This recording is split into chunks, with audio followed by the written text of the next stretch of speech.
श्रेयसच्या चेहऱ्यावर अनिच्छा आणि अवघडलेपण मला सहज दिसत होतं. तो माझी वाट पाहतोय हे मला पहिल्या नजरेतच जाणवलं.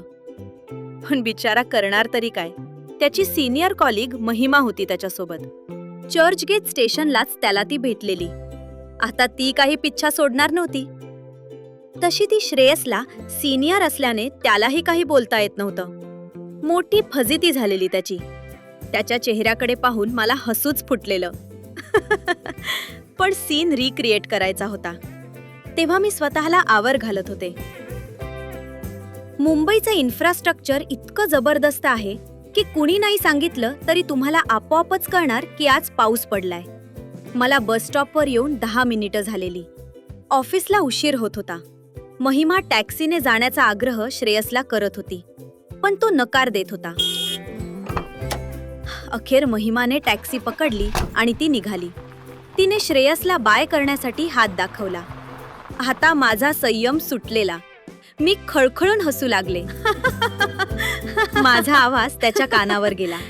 त्याने मान उजवीकडे वळवली आणि दुर्लक्ष केल्यासारखं केलं.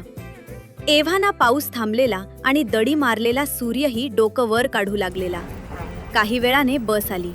मी लेडीज सीटवर बसले. श्रेयस माझ्या मागच्या सीटवर बसला. बस सुरू झाली. आज ती खचाखच भरली होती. मंत्रालय स्टॉप गेला. वायबी सेंटर गेलं. पावसाचं काही नामोनिशाण नव्हतं. तेवढ्यात माझ्या मानेवर पाण्याचे काही थेंब पडले. मी खिडकीतून बाहेर पाहिलं. पाऊस नव्हता. मी गोंधळले.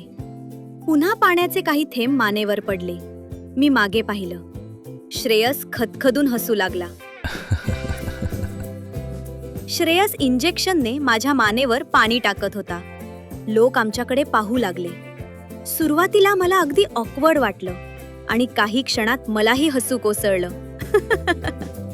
आमच्या रिक्रिएशनचे 3:13 वाजले होते. पण ही फजितीही आम्ही एन्जॉय केली होती.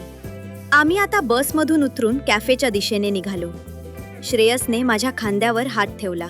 Though it was a good attempt.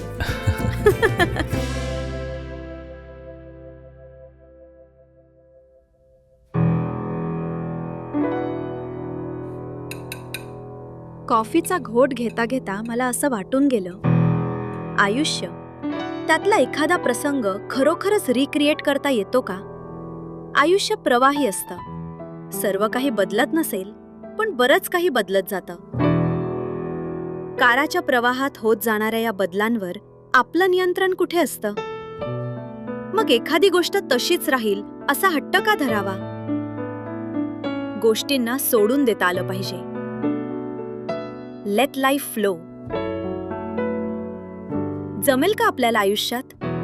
बोलता बोलता मी अचानक उदास झाले होते. श्रेयस शांतपणे माझं ऐकून घेत होता. अचानक मला काय झालं मलाच कळत नव्हतं. बाबा नसल्याचं दुःख मनात कुठेतरी खोल रुजलेलं होतं. बाबा परत येऊ शकत नाही या जाणीवेतूनच मी हे बोलत होते का? काही कळलं नाही.